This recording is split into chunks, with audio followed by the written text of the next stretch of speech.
Ça sous-tendait l'idée d'abord de ne pas avoir peur d'exprimer que ce musée appartient à un territoire et à un contexte, à une circonstance. On ne peut pas impunément construire à Marseille. La responsabilité est écrasante.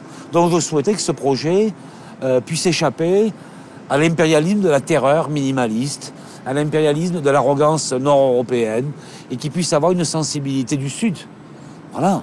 Là, évidemment, vous imaginez, on nous a tellement dit que la question identitaire était un truc de droite, réac. Alors si c'est ça, alors oui, j'ai fait une architecture réactionnaire, maniériste.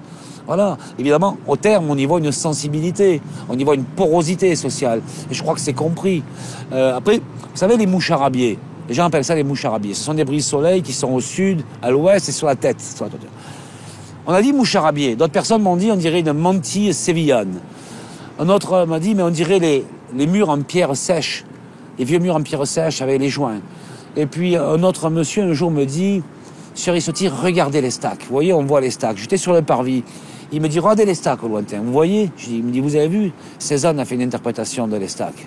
Il me dit, et vous avez fait une interprétation de Cézanne interprétant les stacks. C'est magnifique. Je n'ai absolument pas imaginé.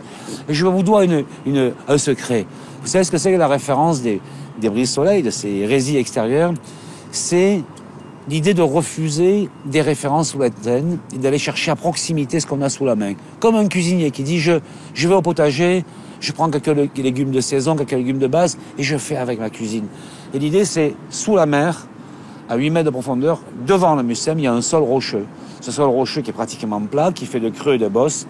On découpe un morceau du sol rocheux, comme on le scanne, quelques centimètres d'épaisseur, et on le soulève et on le met sur le visage. Ce n'est que ça. En fait, c'est la proximité disponible, pas forcément visible, de ce qui est sous la main à proximité, c'est-à-dire les références cachées.